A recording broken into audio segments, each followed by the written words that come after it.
vuelvo a daros la bienvenida y nada, decir que comenzamos con el primer panel del día, que es el panel de debate sobre igualdad. Y tengo el honor de presentar a los panelistas. En primer lugar tenemos a Joana Magallanes, que es secretaria de AMIT Galicia y además es vocal de divulgación. Es doctora en biología, con más de 15 años de experiencia como investigadora biomédica en el INIVIC y en el CICA en Coruña. Y ahora mismo es investigadora senior y gestora en la empresa Science for Change en el campo de la ciencia ciudadana y metodologías participativas. Además, es coautora del informe A presencia femenina na Real Academia das Ciencias, que junto con Vanessa, que hablaremos creo que en algún momento del debate sobre ello. A continuación tenemos a María de la Fuente, que es investigadora principal del grupo de nano-oncología y terapéutica es difícil, María, la palabra, translacional del IDIS aquí en Santiago.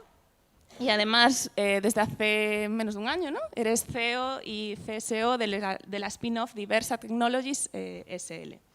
Además, bueno, es una experta en nanomedicina y nanotecnología y es muy conocida por su gran labor como impulsora de la igualdad creo que todos la conocemos por la campaña Científica o Madre, que creo que también hablarás un poco sobre ello, y por su gran trabajo en impulsar la ley Ángeles Alvariño.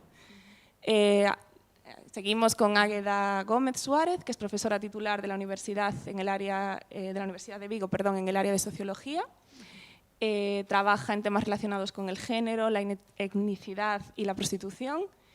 Y tiene varias investigaciones y artículos científicos sobre desigualdad y otros temas relacionados con la igualdad. Y tiene además la cátedra de feminismo 4.0 DEPO de la UVigo. Saltándonos a Álvaro, tenemos a Vanessa Valdeiglesias, que es también doctora en biología, investigadora del CICA en Coruña y profesora de la Universidad de Santiago de Compostela. Es que ya digo universidad, de la Universidad de Coruña. Y además es la vicepresidenta y es miembro del Grupo de Igualdad de Investigal. También es vocal de la Junta Directiva del Nodo Gallego de AMIT Galicia y trabaja desde hace muchos años en investigación. No voy a leer todo porque sería mucho. Y por último tenemos a Juan Labora, que es doctor en Sociología, máster en Juventud y Sociedad, graduado en Trabajo Social, licenciado en Filosofía y Ciencias de la Educación, terapeuta familiar y psicoterapeuta.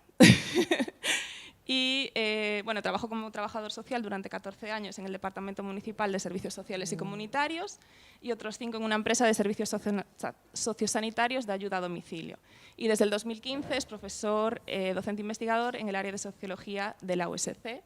También ocupa una plaza ahora como ayudante doctor y también colabora con la Universidad Oberta de Cataluña. Así que nada, un placer que todos estéis aquí hoy y en primer lugar lo que vamos a hacer es darles la palabra a los diferentes panelistas para que hagan una pequeña introducción sobre el tema de igualdad, ya que ayer antes del tema del panel de derechos laborales ya habíais tenido varias presentaciones y yo creo que está bien hoy que introduzcamos un poco el tema y a continuación abriremos el debate. Así que en primer lugar le doy la palabra a Águeda. Bueno, se oye. Sí. Bueno, pues nada, en primer lugar, agradecer a invitación a estar nesta mesa de debate, reflexión, que veño sobre todo para aprender, non? Para aprender e para compartir, con estas expertas que temos aquí ao lado e ademais activistas da igualdade na ciencia, sobre todo as políticas de igualdade que aínda nas universidades se precisa desenvolver. Eu vou falar como directora da Unidade de Igualdade e tamén a directora da Cátedra de Feminismos 4.0, que xa vos contarei, e un pouco represento, como aquí a colega Marta Pérez, que somos as directoras das Unidades de Igualdade nas tres universidades galegas, pois as limitacións que temos para impulsar as políticas de igualdade nas universidades, non? Vamos aquí. Ui.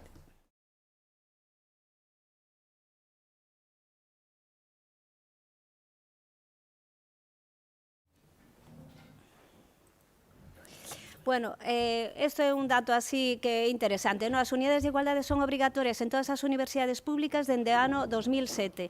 A lei o obriga, pero a verdade é que a lei o que ten así que non foi completa é porque non habilitou ou obrigou a ter unha estrutura mínima, e moitas veces as unidades de igualdades son unidades unipersoais, e para desenvolver todas as políticas de igualdade, pois a verdade é que ás veces resulta moi complicado.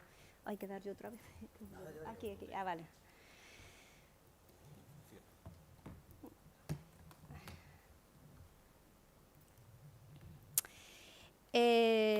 Bueno, e isto é un pouco, no caso da Universidade de Vigo, a Unidade de Igualdade nace no 2006, un ano antes de que fora obrigatorio, e, bueno, e aí notase que os equipos dos equipos de goberno pois sempre estuveron moi interesados en impulsar políticas de igualdade, no? Históricamente cambiaron moito de color político, pero en xeral esa é unha liña de continuidade. É un dato interesante que as unidades de igualdade dependemos directamente do reitor, no? Que aínda non tivemos reitora, entón, dos distintos reitores que hubo, pois a unidade de igualdade dependía deles directamente.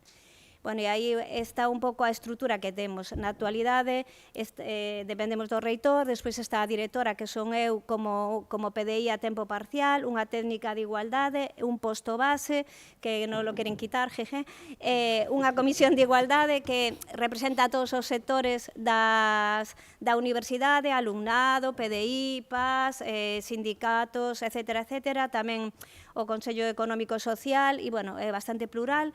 Despois, enlaces de igualdade, que son representacións da unidade de igualdade en cada escola, facultade e centro, que escollen os propios equipos de canais ou de dirección, non os escollemos dende a unidade de igualdade, e que fan de algún xeito de forma desinteresada e altruista, como casi todo de igualdade, pois un pouco de embaixadoras nos centros do que dende as unidades de igualdade, dende a unidade de igualdade impulsamos, non?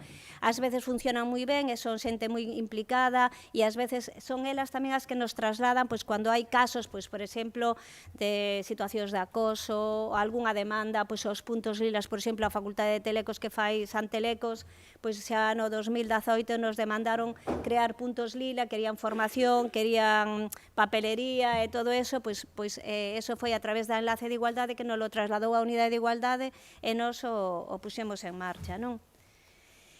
E os recursos ou as ferramentas que temos para levar a cabo as políticas de igualdade en xeral están, sobre todo, guiadas polo Plan de Igualdade, neste caso é o terceiro Plan de Igualdade.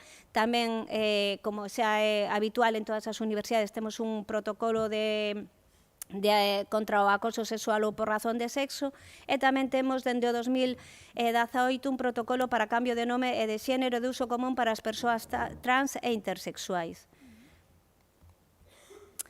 Porque existe desigualdade nas universidades? Pois sí, desafortunadamente sí, é dicir, hai unha impresión de espellismo de igualdade, de que estamos no espazo máis igualitario, etcétera, pero os datos pois nos revelan que existe segregación vertical, aí vese un pouco por anos a continuidade, de que os grandes, por exemplo, as grandes categorías académicas, como se vades as columnas de catedráticos de universidade, etcétera, ano tras ano, sigue habendo unha proporción moito maior, 75% frente a 25% de, perdón, 75% de homes frente a 25% de mulleres, ou se vades as categorías máis precarias, non, como asociado ou outras moitas, hai máis mulleres que homes, non? Entón, aí vese que hai unha segregación vertical que aínda pervive tanto a nivel académico como tamén, desafortunadamente, tamén en postos políticos, non?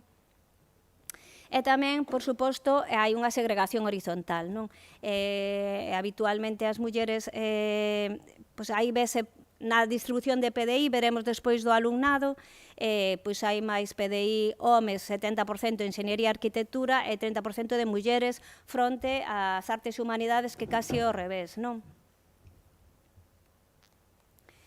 E este é un pouco tamén a distribución por anos e desagregada por sexos, non? Entón, vedes que é un pouco complicado, pero bueno, se vedes, por exemplo, en Enxeñería e Arquitectura, que é un pouco amorada, vemos que o número de mulleres é o 23% na actualidade, en algunhas titulación é moito menos, por exemplo, en Informática, que está en torno ao 8%, e os homes, en cambio, pois están no 77%, non? E isto, ano tras ano, non vemos que se estén revertindo esas tendencias dende, bueno, unha secuencia de 4 anos, non? Esta é unha gráfica antigua, pero é a famosa gráfica de Tixoras, onde vese moi ben como empezamos máis mulleres na carreira investigadora e de repente van desaparecendo e xa nos últimos tramos, sobre todo que teñen que ver coa crianza, coa fenda de cuidados, o déficit de cuidados masculino, poderíamos decirlo, no, de outro xeito, pois xa as mulleres empezan a desaparecer desa carreira académica ou se estancan, non, na súa promoción profesional.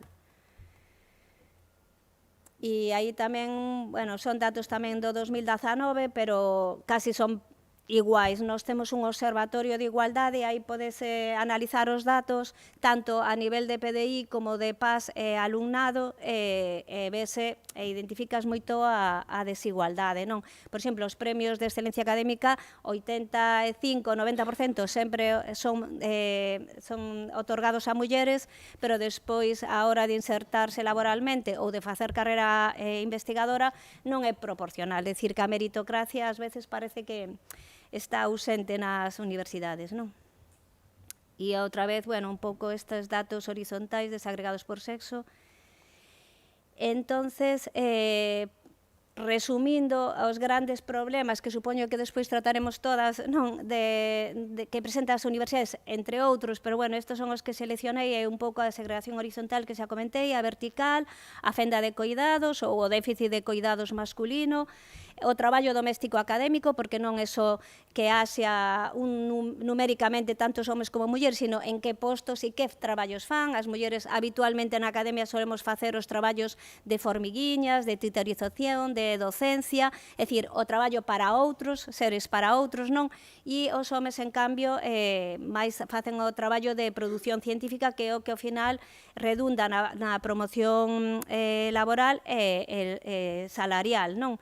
E, bueno, cando foi a COVID, isto viuse claramente, non? Era a situación ideal, a parella metida na casa, non? Cos nenos e as nenas, e que pasou? Pois que eles produciron o doble do que facían antes e nos fixemos a mitade do que facíamos antes en produción científica. Por que? Porque destinamos máis tempo ás titorías, a docencia e a crianza. Éramos interrumpidas moitas máis veces no noso traballo, teletraballo, por as crianzas que eles, non? E despois o androcentrismo e os nesgos de xénero, que, bueno, que claro, estamos falando de institucións en que os homes levan dende o século XV, non? E nós levamos un século, entón está feita a medida de eles. E iso todo temos que mudalo, non? E, bueno, entonces, contra eso, que fai a Unidade de Igualdade da Universidade de Vigo? Bueno, pois, desenvolver os plans de igualdade, que xa son obrigatorios.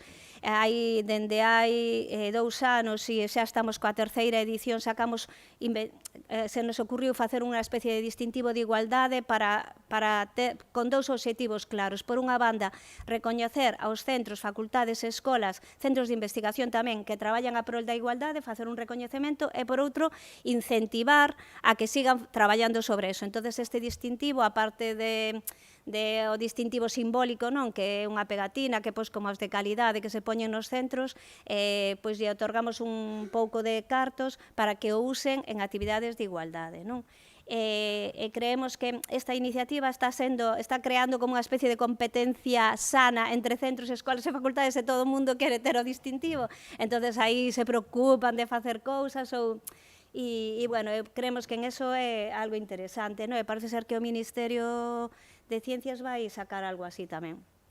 Despois temos un observatorio de igualdade que donde recollemos informes cos datos desagregados por sexos de os 3 sectores das universidades, porque, como dice sempre a catedrática Capitolina Díaz, sin datos non hai problemas, sin problemas non hai políticas. Entón, é moi importante, sobre todo para loitar contra o negacionismo, é dicir, cando te din ese espellismo de igualdade de xa somos iguais, dar os datos. E entón, os datos, claro, te dan un tortazo na realidade e dices, no, pois hai algo hai que facer porque isto non cuadra, non?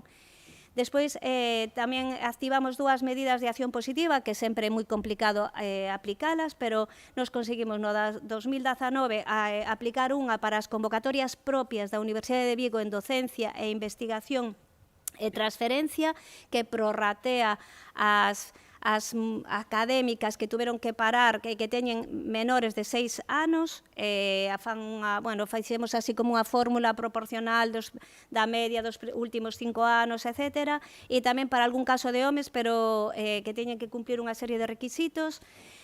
E a segunda medida de acción positiva ímola a implementar este segundo cuatrimestre, e é a desgravación do 100% da docencia para as académicas nais o primeiro ano de maternidade e do 50% no segundo ano, co fin de que eso que ocurre, que eles teñen moitos sexenios, aínda que sexan pais, e elas paran de sexenios a certo tempo, que non ocurra, e podan destinar todo o seu tempo laboral á investigación, á produción científica, non? E acabar con isto. E veremos os resultados, a ver que pasa, non? Porque aínda non se implementou, pero xa hai bastantes solicitudes. Bueno, non tantas porque o PDI é un pouco maior, pero bueno, algo temos, non?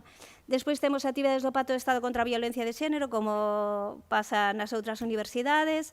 Temos tamén, apostamos por cos cartos do Pacto de Estado facer un itinerario formativo virtual en xénero co fin de facilitar ao máximo e gratuitamente a formación en xénero. Ofertamos 19 cursos en diferentes ámbitos e unha forma de complementar a formación con perspectiva de xénero que ás veces os nosos grados, maestrías, etc., adolecen, non?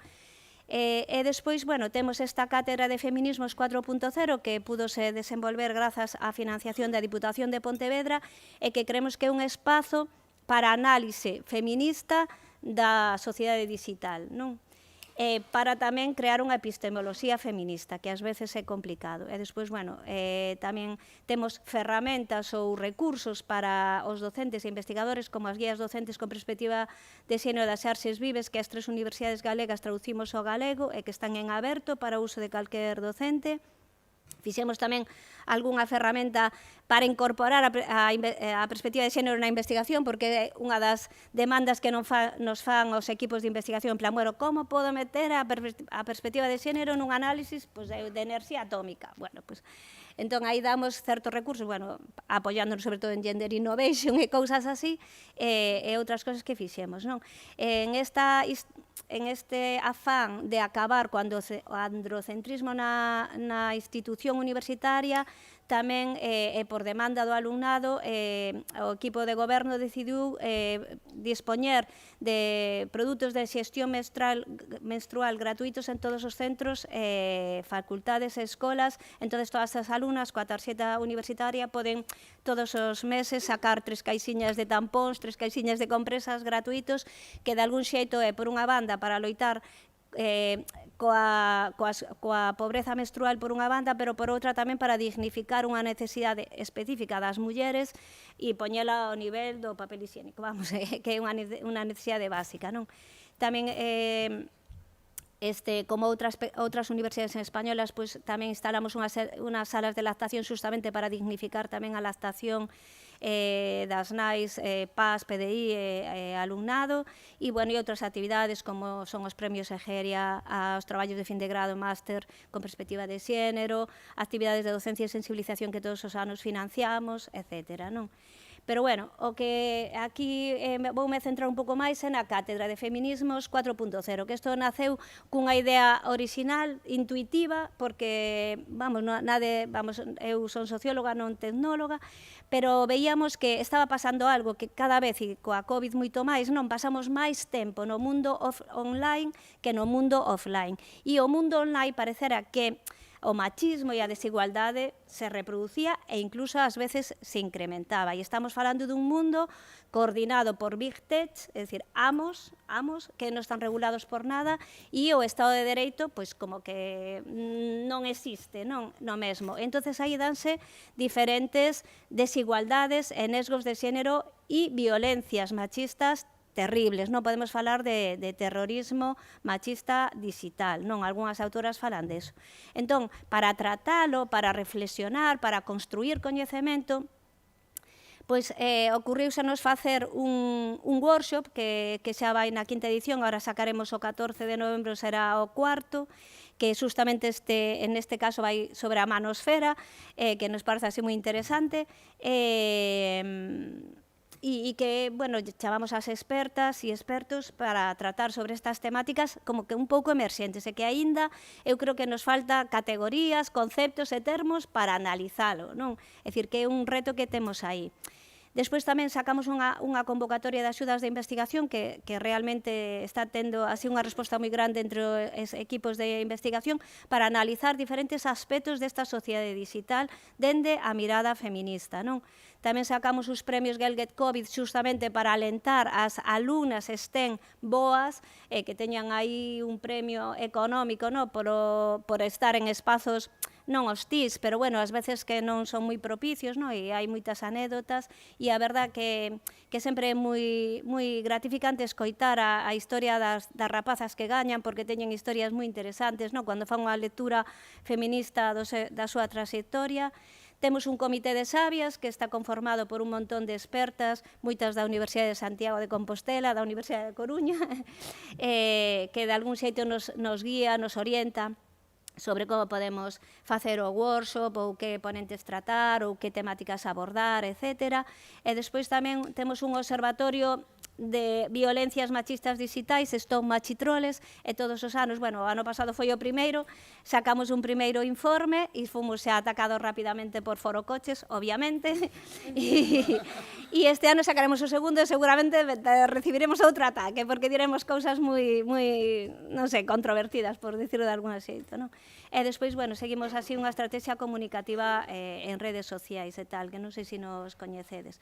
Pero, bueno, o fin último é crear un espacio de produción de saberes científicos con perspectiva de xénero, feministas, de algún xeito, e vinculados á sociedade digital, que é un gran reto que hai na actualidade, non? É ser críticos e críticas co que está ocurrindo nas sociedades digital, que de algún xeito o que nos comentamos é que están silenciando, disciplinando a presencia de mulleres, de mulleres destacadas por unha banda, de mulleres feministas por outra, pero de persoas que son mulleres e que polo feito de ser mulleres reciben uns ataques e como que queren volver a, non sei, a condicionarnos. Bueno, Perdona, Águeda, perdona que te interrumpa, te falta mucho.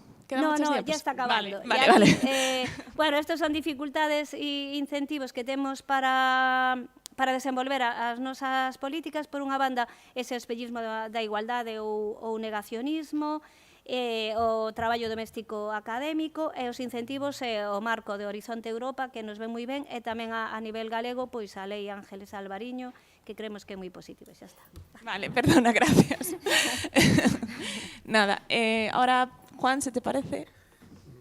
Vale, quería empezar Sí, acércate un poquito. agradeciendo la oportunidad que no siempre se tiene en este tipo de ámbitos. Al ser hombre, os lo agradezco de verdad. Y nosotros queríamos agradecer que estuvieras en este panel, porque también nos gusta que no solo seamos mujeres, sino que también haya hombres que... Me parece importante que hagamos nuestra parte del trabajo. No me dio tiempo a preparar una presentación, tenéis que disculpar, pero cuando me mandaron el primer cartel, o sea, no sé por qué la vista se me fue a lo de laboral y bueno, evidentemente ciencia, universidad, y lo primero que se me vino fue el título de una conferencia que di hace... Bueno, pues mira. No, es que no tengo ni idea.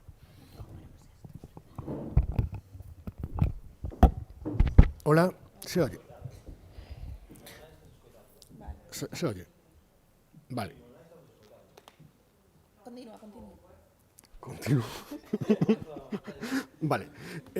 Bueno, estaba comentando que cuando vi el cartel y esto, se me fue la vista laboral, ciencia, investigación, y lo primero que se me vino a la cabeza fue una conferencia que di hace mucho tiempo, todavía estaba haciendo yo la tesis, en un curso especializado en la Facultad de Historia, en la que se me dio por presentar algo que le puse el título, la investigación, un proyecto personal complejo.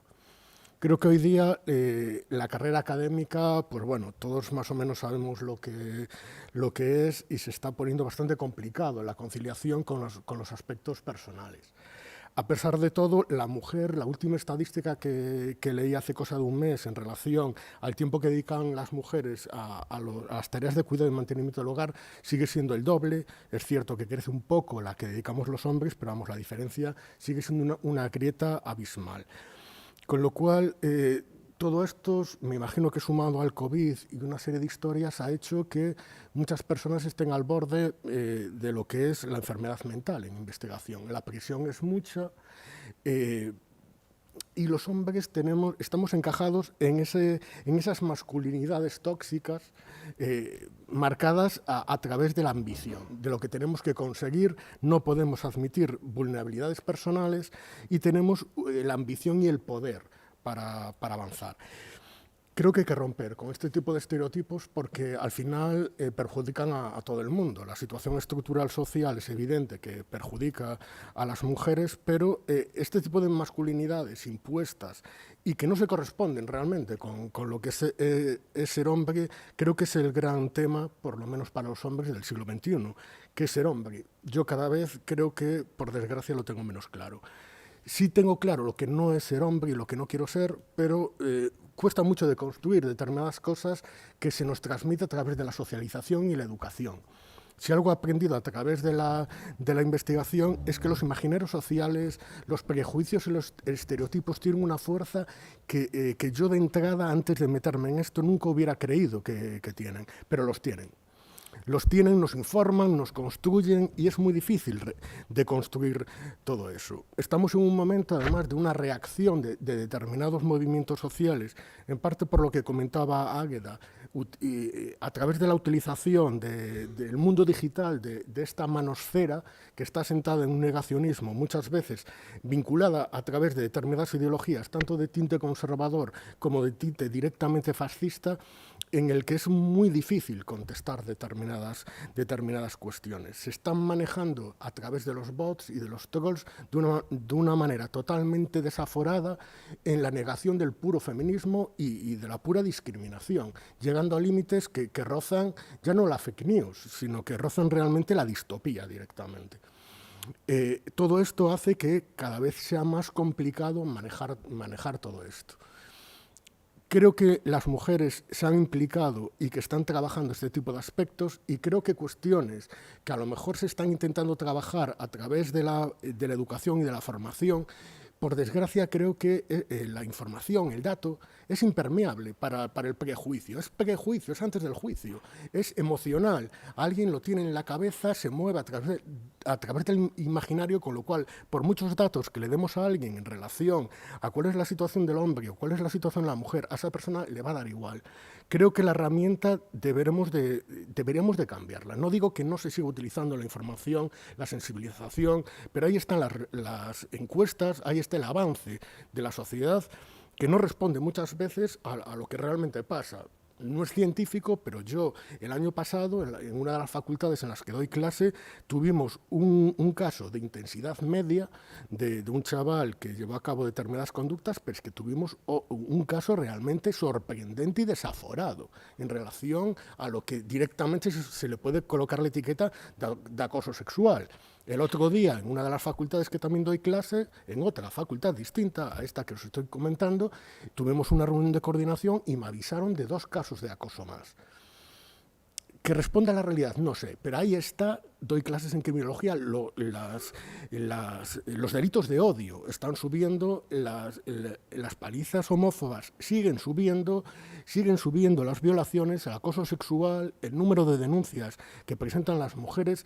Creo que tenemos que buscar herramientas a mayores de las que hay, probar cosas diferentes y creo que una herramienta muy importante es que los hombres nos hagamos conscientes de que no hay una sola masculinidad, que la masculinidad en la que nos han educado y nos han socializado responde a todos los estereotipos que informan lo que es directamente el patriarcado, el sostenimiento del hogar. ¿Cuántas veces todo hombre ha escuchado en su niñez: niño, no llores, los niños no lloran? Los hombres tenemos sentimientos igual que las mujeres, pero se nos educa para dejarlos de lado y dedicarnos a otras cosas. No nos implicamos en conciliación porque, además, la pura masculinidad está construida a partir de la propia homofobia. El hombre es lo que no es una persona homosexual. A partir de ahí no te puedes permitir tener sentimientos, no te puedes pintar las uñas, no te puedes poner una falda. Pensemos en el caso del último adolescente que se puso una falda como acto de rebeldía a la hora de ir a un instituto. Las redes estallaron, el acoso escolar de este chaval lo llevó al límite. El número de suicidios de menores de 9 años está aumentando. Es la primera causa de muerte en España y en gran parte viene vinculada a la utilización de lo que al final es la propia identidad. Es ser hombre, ¿qué soy yo? ¿Cómo quiero vivir mi sexualidad? ¿Cómo quiero vivir mi género? ¿Cómo me construyo y cómo decido de construirme en relación a determinados prejuicios que pueda tener? Yo en el aula sigo percibiendo falta de formación de los alumnos, del alumnado en general, y sigo percibiendo que las herramientas que estamos poniendo en marcha no dan demasiado resultado. Con lo cual animo a las mujeres, pero en especial animo a los hombres, por los que nos puede tocar, de que pensemos qué queremos ser, cómo queremos construir el género y que no nos creamos lo que nos han dicho durante toda nuestra vida. Muchas gracias. Ahora pasamos a Vanessa. Sí. ¿Dónde está Álvaro? Vuelve.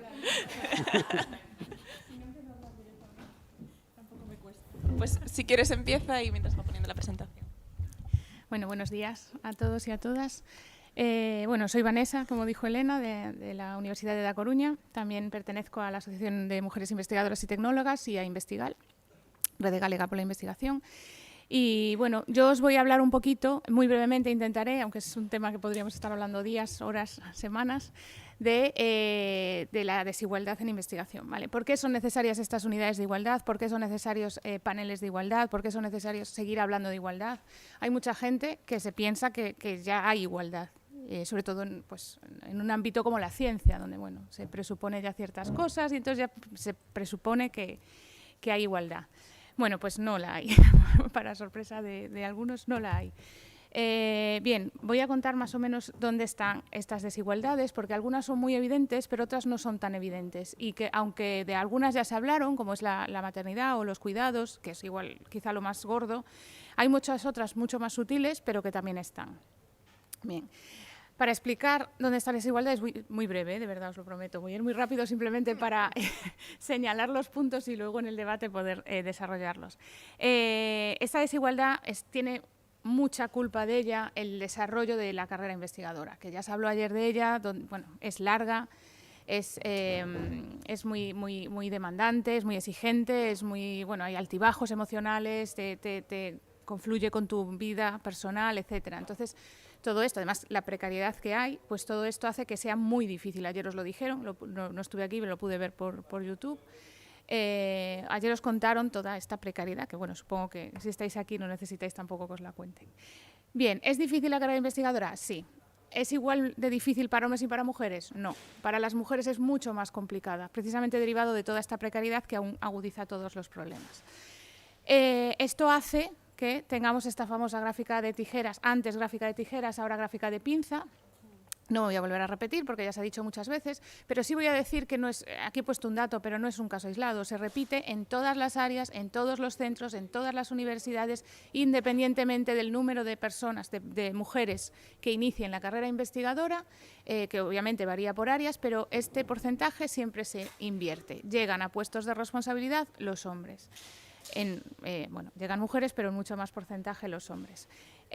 ¿Dónde está el problema? ¿Dónde están los problemas? Vale, hay muchos, ¿vale? Voy a señalar algunos. Ya en el punto de partida de esta carrera investigadora no llegamos todos y todas en igualdad de condiciones, ¿vale? Hay muchos estereotipos, muchas brechas de género marcadas por la sociedad, muchos las acaba de comentar Juan, que nos van acompañando durante toda la vida, ¿no? Y que hace que las mujeres pues, nos vayamos creyendo pues, un poquito menos que los hombres. Falta de referentes, ¿vale? En muchos ámbitos, algunos más que otros, no existen referentes. Y esto está muy ligado también a otro punto, que es la baja presencia de mujeres en medios de comunicación, en paneles de expertos, que esto puede parecer que no es importante, pero es muy importante, porque a veces si no tienes a quién mirar, a quién seguir, es más difícil seguirlo. Y aparte que cuando están constantemente en tu vida bombardeándote con que los paneles de expertos son hombres porque los hombres son expertos y los hombres son los que opinan y los hombres son los que tienen opinión, eso a las niñas, a las chicas nos va haciendo pues mella. Ejemplos, es que podemos coger fotos y fotos y este año en el famoso foro de Atocha otra vez se repitió la foto con todos los hombres y esto es así. Incluso, pues eso, hablando de la lactancia materna, los que salen son los hombres, ¿no? Hay muchos movimientos bueno, para intentar corregir esto y demás, pero bueno, es un hecho. Y aquí presento que también, bueno, el informe en el que participé junto con Joana, que os hablará ella después de esto, precisamente porque estábamos un poco cansadas de ver cómo pues eso, los premios eran para los hombres, etcétera. Nos animamos a hacer voluntariamente, en nuestro tiempo libre, que cada vez es menos, este informe de la presencia femenina en la Real Academia Galega de Ciencias, ¿no? Que hay de verdad en que estas sociedades son mayoritariamente masculinas. Luego os habla Joana de esto. Y bueno, también derivó en un artículo en donde bueno, profundizamos un poquito más en los premios, los galardones y demás. Bien, eso antes de empezar la carrera. Obviamente, en una carrera que es tan exigente, tan demandante y que desgasta tanto, si ya llegas en unas condiciones donde te crees menos que tu compañero, pues ya no estás en igualdad de condiciones de competir. Pero ¿qué pasa durante la propia carrera? Lo que queráis. O sea, hay estudios de sesgos de género y discriminación durante las evaluaciones. Los proyectos liderados por mujeres se puntúan menos, consciente o inconscientemente, pero se puntúan menos. Hay obstáculos para la contratación y la promoción. Las cartas de referencia se escriben diferentes y se hace para un hombre que para una mujer. El famoso estudio de John y Jennifer. A mismo currículum se puntúa más a un hombre que a una mujer. Los criterios de evaluación son sesgados, también a veces de forma inconsciente, pero se dan más mérito a los méritos que tradicionalmente de hombres que a los méritos tradicionalmente femeninos, ¿no? Hay el famoso, hizo un estudio una compañera de Amit, la expresidenta de Amit Gal, sobre los sexenios de transferencia, ¿no? En donde cómo habían dado más puntuación a los méritos de transferencia señalados por hombres, ¿no? Que por mujeres. Las publicaciones de autoras femeninas se citan menos, ¿vale? Cada vez salen más estudios, hay uno, este que cito es de medicina, pero hay uno también que salió la semana pasada en física, nos citan menos, tardamos más en publicar porque se duda más de lo que hacemos. Entonces, imaginaros una carrera que es tan exigente y que te están evaluando cada 3 o 4 años y aún encima tardas en publicar, te citan menos, que el índice H al final cuenta mucho. Entonces, todo esto... vale, aparte desigualdades, acoso laboral, acoso sexual, es que imagínate ir a trabajar con todas estas condiciones. ¿Qué hace? Que esto seamos, bueno, todo esto y este acúmulo de cosas, voy muy rápido para luego hablarlo, hace que seamos menos competitivas y que cuando vayamos a estas evaluaciones, pues al final no las saquemos. Eso hace que vayamos goteando en esta carrera y que vayamos siendo expulsadas de esta carrera. Esto para todas las mujeres, pero ¿qué pasa? Capítulo aparte, tema de maternidad. Aquí ya los problemas se multiplican, ¿no? Y ya tampoco me voy a meter mucho porque ya se ha hablado. Pero bueno, hay un informe, la cifra, o sea, la referencia es un poco antigua, pero creo que siguen siendo por ahí las cifras. Casi el 50% de las científicas abandona, entre comillas, no abandona la carrera, se las expulsa de la carrera por un montón de medidas que faltan para que esas mujeres puedan continuar. Bueno, en temas de maternidad, pues hay penalizaciones por maternidad, penalizaciones en tu currículum, no te dejan dirigir porque has cogido la baja, no te dejan participar en un proyecto porque es que tú no vas a estar, este tipo de cuestiones. Falta de medidas de igualdad real, hay medidas que están mal aplicadas, probablemente porque los que los hacen o las que las hacen no tienen suficientes conocimientos sobre esto. Dificultades de conciliación, ya se ha hablado del tema COVID, ¿qué ha pasado? Somos un colectivo tremendamente vulnerable. Entonces, en cuanto viene una situación sobrevenida, como puede ser la pandemia, pues somos las primeras en caer, ¿no? Pues todo esto, de nuevo, lo que les gusta llamar a la gente como abandono, que no es abandono, es expulsión. Se van acumulando una serie de cosas y dejamos de estar. Con lo que la gravedad que ello implica, que igual tampoco se ve, pero la hay, ¿no?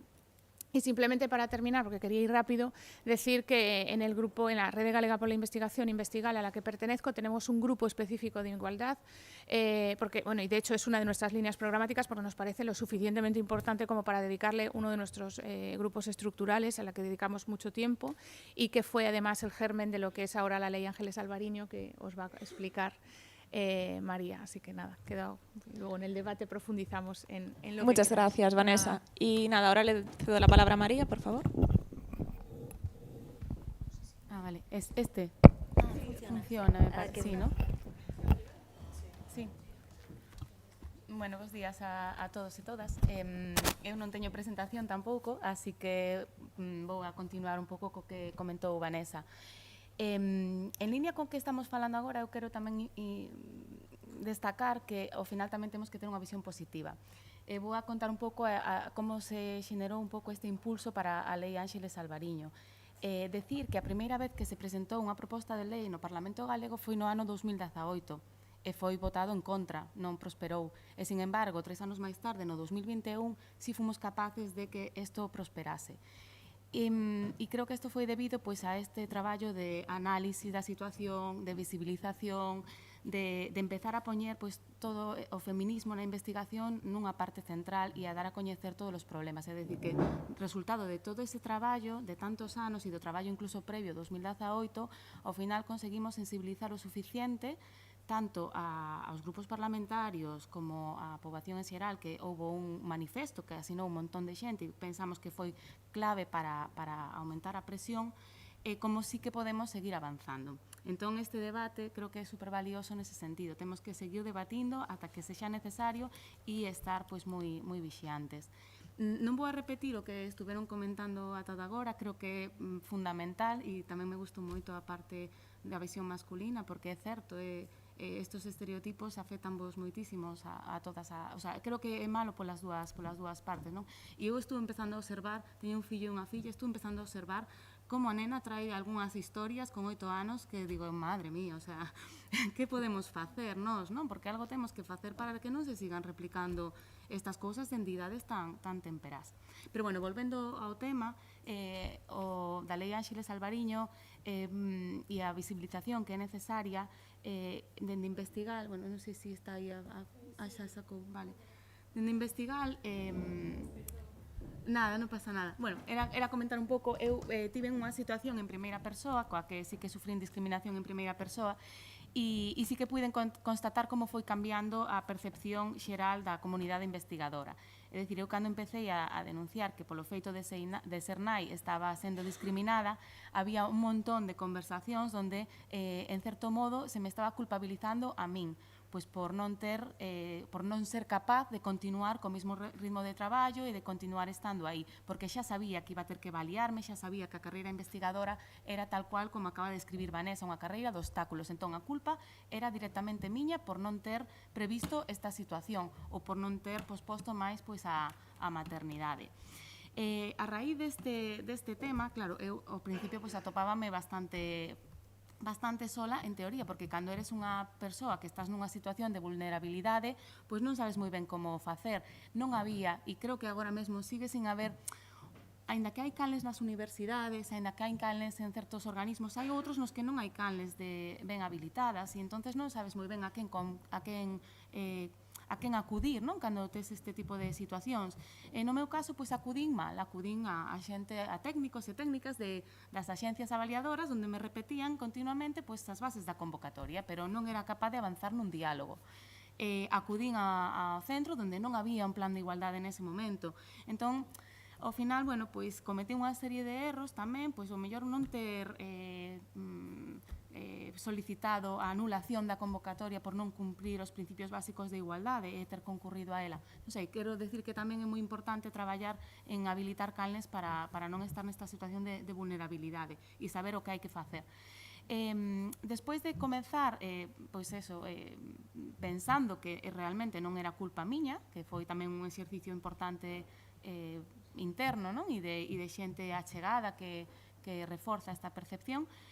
Atopei a xente, pois, investigadores e investigadoras da miña contorna que efectivamente me apoiaron. Entón, este apoio de compañeros e compañeras é básico. E despois tamén a nivel nacional, a través dunha xornalista, conseguiu poñerme en contacto con outras mulleres de outras comunidades autónomas de Madrid e de Valencia en concreto que se sumaron á causa. E fixemos unha campaña bastante mediática nese momento que foi o Científica UNAI, donde se puxo de manifesto que efectivamente o meu non era un caso aillado, aínda que estaba tendo unha certa repercusión mediática, sino que era algo que acontecía moito.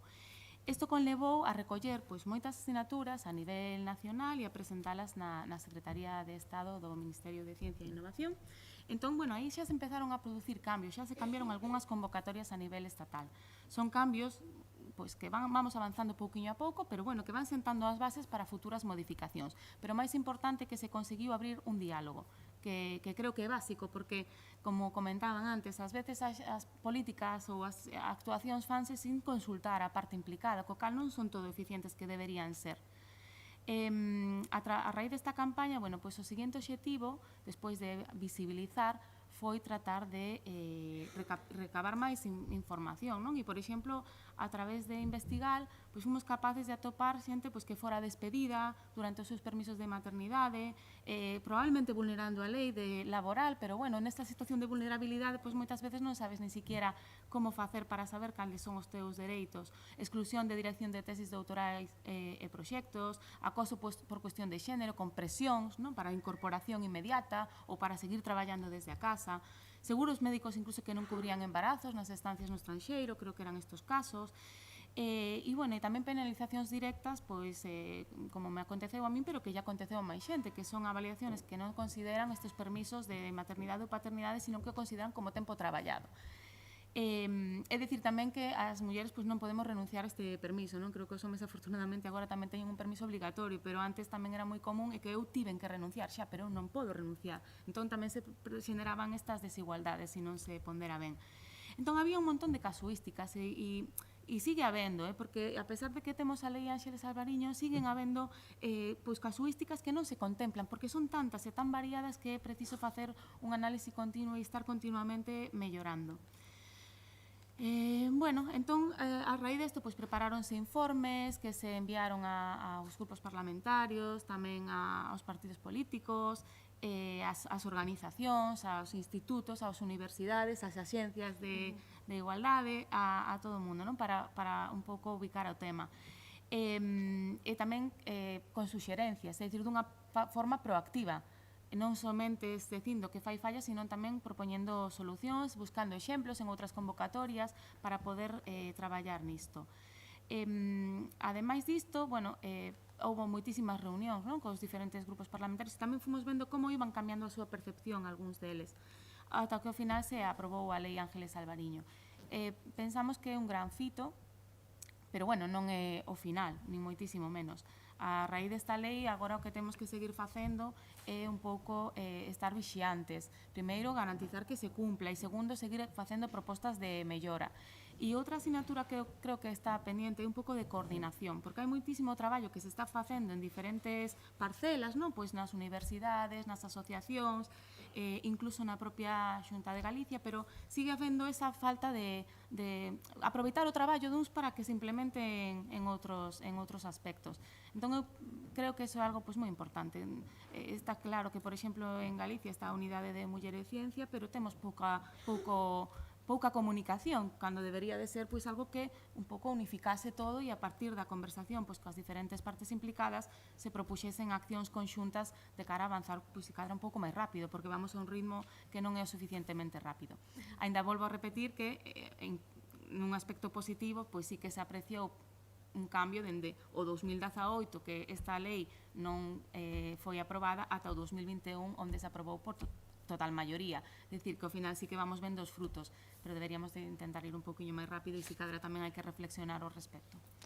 Sí, é a mellor intentar tamén que se aproba a nivel español, non? Porque eso podemos falalo despois, pero... Eso podemos falalo e aí pois, hai que facer un traballo de coordinación importante, claro. Sí, sí, por suposto. Vale, e, bueno, finalmente, Joana. Sí, obrigada. Vou intentar ser máis breve porque xa temos moi pouco tempo para o debate, creo que sea a parte tamén relevante no día de hoxe. Quería destacar a importancia da organización destas xornadas.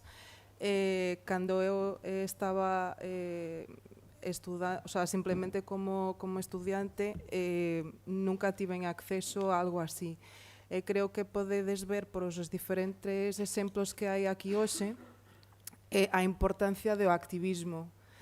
E ademais que non podemos parar nunca, non podemos baixar os brazos nin descansar. Sempre as leis están cambiando e temos tamén que forzar que estas cambien e que se adapten á situación que temos actualmente. E por eso tamén anímovos e vedes perfectamente como isto ha surdido, por exemplo, o Investigal, en que ano foi constituída? 2018? 20. Como vedes, é algo moi recente. A MIT Galicia ten un poquinho máis de anos, aínda que a organización estatal xa está traballando dende fai moitísimo tempo, incluindo en diferentes niveles tamén internacionais. E sempre parte que Vanessa antes mencionaba, e isto é unha das cousas que incluso escribimos nos agradecementos do traballo que foi publicado e a que o fixemos no noso tempo libre. E isto acontece con moitísimos dos traballos que se fan dende a perspectiva de xénero na ciencia, pero noutros campos tamén, e que tamén teñen que ser as mulleres que dediquen as súas horas libres para avanzar e ter datos para realmente chegar ás institucións e promover cambios. E quería reivindicar eso tamén. Vou simplemente un momento. Aquí. Vou deixar simplemente nunha diapo porque non quero usar máis tempo nesto. Entón, este estudio foi motivado por tamén un pleno de homes galardoados con as medallas de investigación fai uns anos na Real Academia Galega das Ciencias.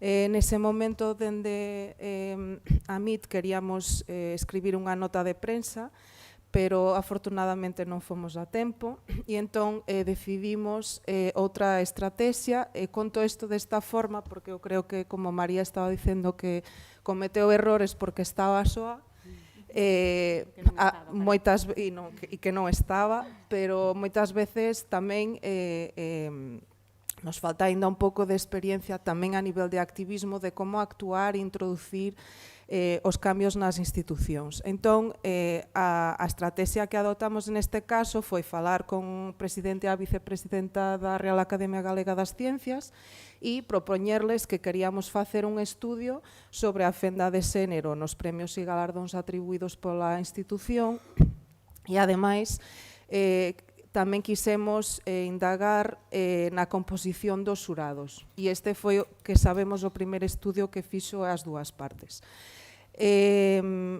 Non encontramos ningunha sorpresa, simplemente constatamos con feitos o que xa esperábamos, e que temos un desequilibrio de xénero nos diferentes premios atribuídos pola Academia, e ademais constatamos tamén algo que xa habían encontrado nun estudio da Unidade de Muller e Ciencia a nivel nacional, e que canto máis importante e mellor dotado económicamente está o premio, pois máis fenda vamos tendo. Isto constatamos igualmente. Para daros un pouco de números a nivel tanto nacional como europeo, a presenza das mulleres nas academias reales e institucións equivalentes está alrededor dun 14%, que é un número baixísimo. No noso caso concreto, moi por debaixo do número de mulleres que participan actualmente en la ciencia e tecnoloxía, que son o 40%. E isto ten, como tamén falaban anteriormente, un impacto ademais, por exemplo, en cuestións de evaluación como os sesenios de investigación, donde se tenen en conta ademais pois, a trayectoria recoñecida por diferentes galardóns. Algo tamén en concreto que hemos encontrado unha diferencia a nivel da participación das diferentes universidades, sendo a Universidade de Santiago máis representada tanto en candidaturas como premios, e unha casi bastante minoritaria participación de outros institutos como o CSIC, como os institutos de investigación biomédica, nos mesmos, tanto a nivel de candidaturas como de premios. Por outra banda, gustaríame destacar a parte dos premios dedicados á comunicación de ciencia, donde vedes que temos un maior número de candidaturas femininas, pero si vemos a nivel do premio senior, aínda que houve máis candidaturas femininas, o 80%, se non estou equivocada, foi para homes, pero sí que vemos incluso a nivel de comunicación que hai unha participación moi grande de mulleres, sobre todo en capas xovens, e animo a seguir nesta dirección. Tamén fixemos unha evaluación das causas, por exemplo, a falta de diversidade nos comités, tamén o uso de linguaxe sexista en algúns dos premios, ou, por exemplo, o caso da falta de referentes. E aquí destacamos, por exemplo, o caso o Día da Ciencia en Galiza, que é o día por excelencia de conmemoración da ciencia no país, en que temos solamente dúas mulleres que han sido recoñecidas hasta o día. Aínda que tamén gustaríame destacar as referentes máis actuales que temos hoxe, estou sentada ao lado de unha. Entón, non fai falta tamén buscar referentes de excelencia con criterios de outros tempos para identificarnos na actualidade. De feito, quería simplemente comentar que, se non tedes coñecemento, actualmente existe unha declaración chamada DORA, que é a Declaración de San Francisco en evaluación da investigación, que han firmado unha serie de institucións a nivel mundial para fomentar o cambio da evaluación do persoal investigador e académico, e entendo que, xa veredes, é unha declaración feminista. Creo que camiñamos para unha ciencia máis inclusiva, aberta, e tamén para unha ciencia máis feminista. E quedo por aquí para seguir no debate. Muy bien. Muchas gracias a los cinco. Creo que podemos empezar el debate hablando de que habéis dado muchos datos, mucha información, y a veces es muy importante, creo que lo habéis comentado también, esta investigación en igualdad y en género, ¿no? Porque ¿no creéis que a veces también comentabais, ¿no?, que el informe lo hacíais en vuestro tiempo libre? Es una investigación que se considera como de segunda, no por nosotros, pero obviamente por alguna parte de la sociedad. Y qué importante es tener esa evidencia científica, ¿no? No sé si queréis comenzar por ahí, cómo sentís a veces cuando pues investigáis o tenéis, en el caso de Águeda, una cátedra de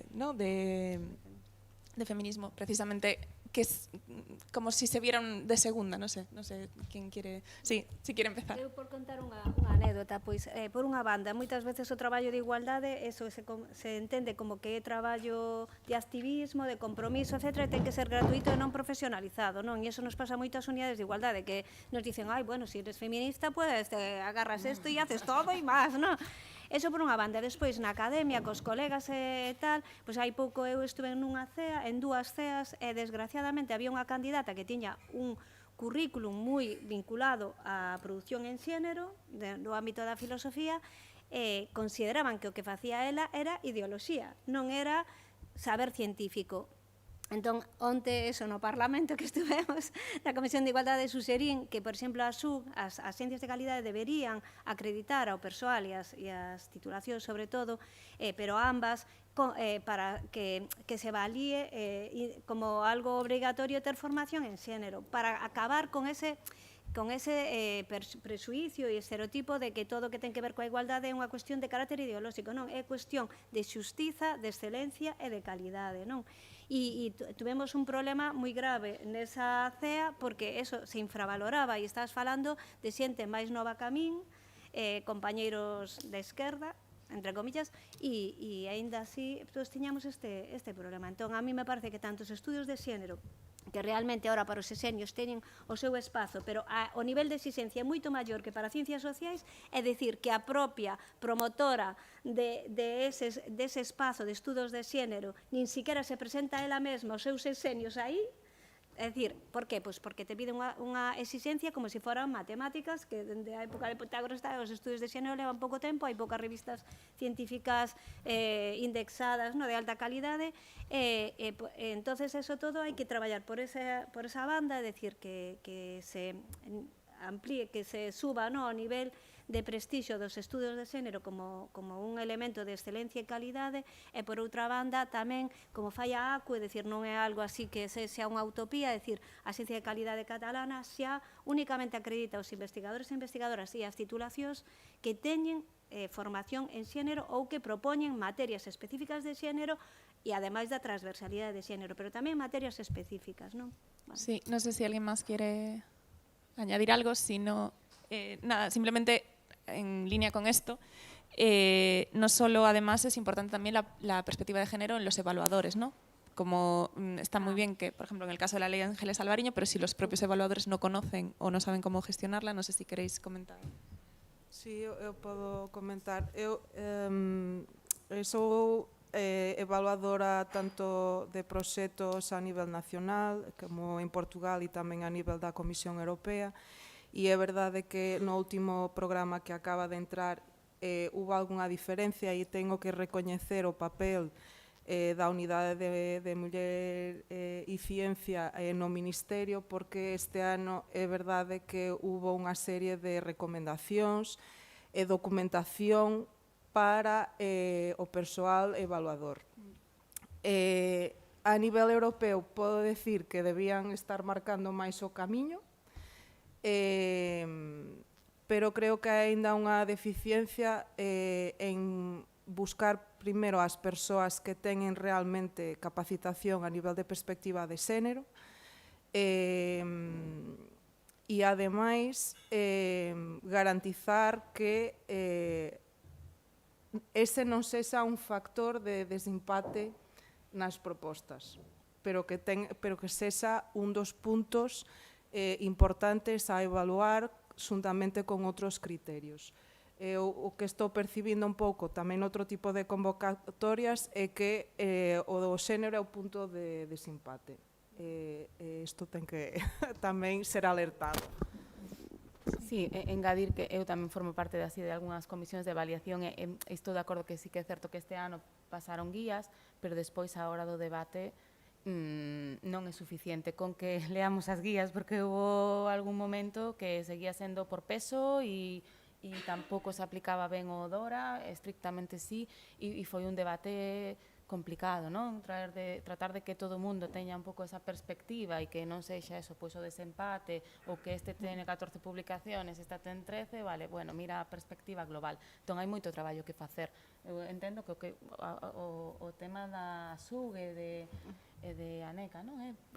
Podería ser interesante, non? Unha serie de formación continuada ou obligatoria que tamén tería impacto na avaliación, porque con ler un documento, cando tes que avaliar diferentes propostas, pois o mellor non é suficiente. A nivel da isto vino no Twitter, eu creo que foi aínda esta semana que o compartín con vos, que había unha persoa que comentaba que tiña lido un currículum, eu estaba evaluando propostas e tiña lido un currículum donde a persoa en concreto falaba das súas baixas de maternidade ou baixas por outros motivos de saúde Eu creo que isto, o sea, hai un pouco reivindicando a normalización de incluir isto nos currículums. É verdade que moitas veces a persoa evaluadora, se non ten en concreto esta perspectiva feminista, está claro que isto que vou comentar concretamente non está nas guías e que moitas veces ves paradas nos currículums e te cuestionas porque os números de publicación son diferentes ou que estivo facendo esta persoa durante anos e non te vai pasar por la cabeza que esa persoa estivo na casa cuidando dos fillos ou fillas, non? Entón, tamén reivindico un pouco esa normalización de incluir as nostras vivencias e que, como dicías antes, son obrigatorias nos currículums. Sí, no sé si alguien más quiere añadir algo. Sí, Vanessa. Hola. Nada, estoy de acuerdo con mis compañeras. Simplemente, o sea, por añadir, yo creo que falta mucho trabajo de educación, de visibilización. Creo que la gente muchas veces ni es consciente de esta desigualdad. Ya digo, las más gordas, pues eso, pues maternidad igual es mucho más fácil de ver. Hola. Pero las más sutiles yo creo que pasan mucho más desapercibidas. Entonces yo me imagino que cuando esas instrucciones llegan a los comités de evaluación, si ya no crees mucho en eso, o si para ti no hay desigualdad, pues ¿para qué vas a aplicar unas medidas si realmente no hay nada que corregir, ¿no? Porque yo a veces comento con la gente y cuando digo, no, pero vamos a ver, hoy en día hay igualdad en todo, es que la convocatoria es claramente igual para unos y para otras, los criterios son claramente los mismos para unos y para otras. Entonces, si ya no parten de que no se creen o no ven esa desigualdad, es más difícil que apliquen un criterio, ¿no? Entonces yo creo que hace falta aún seguir pues concienciando, reeducando, como queráis llamarlo, ¿no? Eso. Sí, y luego, nada, a continuación yo creo que también es importante destacar la importancia de la legislación, ¿no? Una parte es la educación, en la que tú educas no solo a la sociedad, sino a los evaluadores, a toda la sociedad, sino la educación, porque, por ejemplo, la nueva ley, la reforma de la ley de la ciencia prácticamente no recoge nada. Entonces, aquí en Galicia comentabais la ley Ángeles Alvariño, pero siguen existiendo convocatorias, por ejemplo, la Margarita Salas, ¿no? Y la María Zambrano, que no recoge prórrogas por ninguna circunstancia. Pois eu creo que iso é completamente falta de vontade, porque tuveron acceso integral á Lei Ángeles Alvariño, o sea, poderon facer un copia-pega.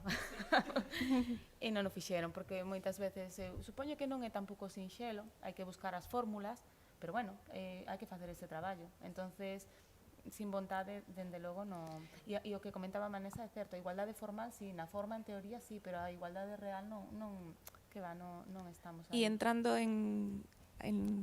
más en el detalle, ¿qué creéis que es mejor en este tipo de fórmulas? ¿Alargar o prorratear? ¿Alargar los contratos o prorratear? Bueno, yo para mí... ¿O depende de la convocatoria? Eu creo que alargar é un problema porque podes estar nun momento de pérdida de oportunidade. É dicir, si podes prorratear e ter en conta as casuísticas dese momento persoal, non corres o risco de perder oportunidade pois porque salga, bueno, por como son as cousas, non? Pois porque salga outra convocatoria, porque decidan de repente que van a estabilizar plazas, etc. O sea, se a carreira investigadora estivese mellor definida, pois igual sería mellor prolongar e que todo o mundo poda facer as cousas con un poquinho máis de calma, pero como estamos, parece un risco engadido, non? E de feito aquí en Galicia creo que houve este problema, non? A xente que lle prolongar. Sí, creo que Vanessa tiene experiencia. Sí, es que justo me pilló a mí con la postdoc de la Xunta en ese momento. Sí, efectivamente, para mí prorrogar no vale de nada, te perjudica más que otra cosa, y las que tuvimos postdoc de la Xunta en su día y nos prorrogaron, bueno, de hecho yo no solicité la prórroga porque si no perdía la ocasión de presentarme ese año a evaluación, con lo cual perdía un año, al final me caía del sistema de otra manera. Entonces yo creo que no, o sea, yo creo, porque además te prorrogan el tiempo de baja de maternidad, pero cualquiera que haya sido madre sabe que ese tiempo de baja, que sí, que es muy necesario y muy útil, pero no es real. Tú estás produciendo menos durante mucho menos tiempo. El embarazo, depende de cómo lo lleves, ya empiezas a producir menos, el periodo de lactancia, el primer año es horrible, ya por no decir lo que no duermes, o sea, un montón de cosas, ¿no? Entonces, que te prorroguen 4 meses realmente, o sea, es un parche, deberían prorratear. Para Sí, mí, haga. solo por decir que tendrían que prorratear más que prolongar, pero que tendría que ser proporcional y justo, ¿no? Porque se vio en la modalidad A por fin se incorporó, pero era desproporcionado, es decir, entonces no le compensaba a ninguna académica madre o investigadora madre acogerse a ella, porque hicieron ahí también una cosa, ¿sabes? Que tiene que ser proporcional y justo, siempre tiene que ir con esas dos coletillas, creo. Sí, sí. Algo que iba a comentar justo, a raíz de lo que dice Águeda, nos ocurre bastante a menudo en Investigal que cuando, bueno, identificamos un fallo en una convocatoria y vamos a hablar con ellos y demás, a veces la voluntad la tienen, pero no saben cómo. Y pasó un poco, este caso pasó así, ¿no? Bueno, tenemos voluntad de corregir esto porque le habíamos dicho muchas veces que esto estaba... Pero, claro, ¿Puedes, a lo mejor para la audiencia, explicar un poquito qué es esto? O sea, qué era exactamente lo que... o sea, el hecho de alargar el contrato los meses de baja de maternidad, pero eso implicaba que no te podías presentar a la evaluación de la postdoc A, con lo cual quedabas fuera de pedir la postdoc B, tenías que esperar al año siguiente. Entonces, al final, lo que eran 4 meses se convertía en un año en paro, claro, o sea, sin contrato. Con lo que supone, además, estar un año sin vinculación a un centro, sin poder publicar, o sea, bueno, publicar igual sí, pero sin tener acceso. Pero en el paro. En el paro. Entonces, claro, les dijimos la medida, claro, ellos nos decían, pero aquí hay una medida correctora y estamos aplicando ya, pero esta medida correctora nos perjudica, o sea, al final nos perjudica mucho más. Entonces, pues eso, intentamos, mira, fijaros en esta convocatoria, que igual prorratear es mejor, y les propusimos, y efectivamente intentaron prorratear, pero de nuevo lo volvieron a aplicar más, aplicando un prorrateo que era como ridículo, ¿no? Que era un punto sobre 100. Un punto de 100 o una cosa así. Bueno, total, que creo que ahora ya también está corregido esto, ya no lo sé, ya perdí un poco el cómo está. Pero bueno, quiero decir que si las políticas las hacen gente sin saber realmente lo que implica o deja de implicar, yo creo que por eso es fundamental que las asociaciones estemos ahí y estemos visibilizando el problema y dónde está y cómo se puede corregir y que nos escuchen. Con la ley Ángeles Alvariño yo creo que ocurrió eso, que finalmente pues escucharon bastante, incluso a mí también propuso enmiendas y demás, y yo creo que escucharon y que ha salido una ley, o sea, que ha quedado bastante bien, no sé. Sí, o sea, María. E tamén o mellor consultar, non? Facer estas consultas antes de publicar unha convocatoria, porque se estuveran as canles habilitadas e fosen áxiles, tampouco é tan difícil mandar un borrador da convocatoria que se quere publicar para ter este tipo de suxerencias antes de que este publicada, que despois é moitísimo máis difícil subsanalo. Sí. Sí. Iba a dar paso despois, pero se queres, veña.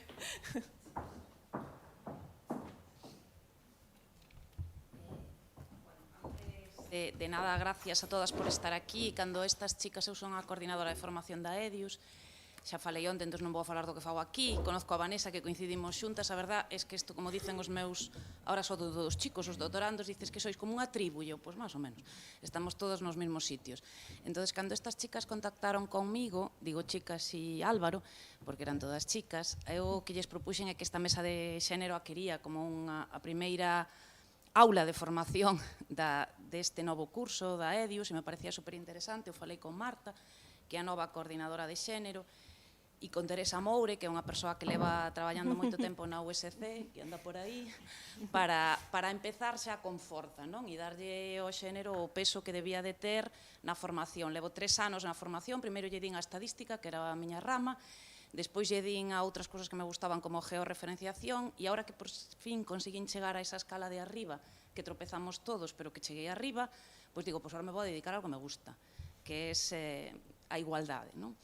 Entonces, en este ámbito, quería comentaros 3 cousas, non? Hai tantas cousas que facer, pero eu creo que temos que ir a cosas pois como básicas, non?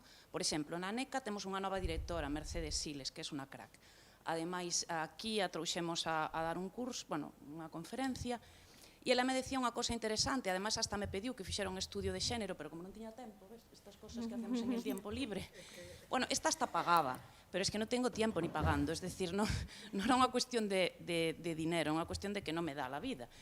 Quería saber detectar o sesgo de non presentar tas convocatorias. E xeñe, carai, es que mira que son de métodos cuantitativos, pero contar algo que non se fai é moi difícil. Entonces, si ese é un reto que quero facer, es contar por que non nos presentamos. Por exemplo, eu non me presentei á cátedra porque creía que non tiña os requisitos.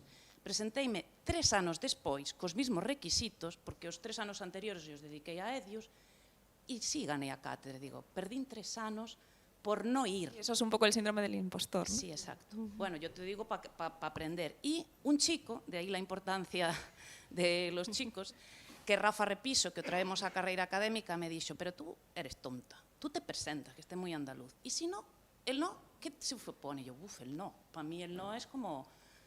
me van a... Entonces, ese síndrome, non sei se é de impostor ou é un síndrome de personalidade máis femenina, por decirlo así. Entonces, ese sesgo de por que non nos presentamos é interesante, porque a taxa de éxito nas presentacións de cátedra de mulleres é moi elevada, moito máis elevada que as dos homes, porque non nos presentamos. Entonces, bueno, é lanzar a todas as asociacións como podemos traballar en ese sesgo femenino de no vamos, hasta que estamos completamente seguras de que é isto.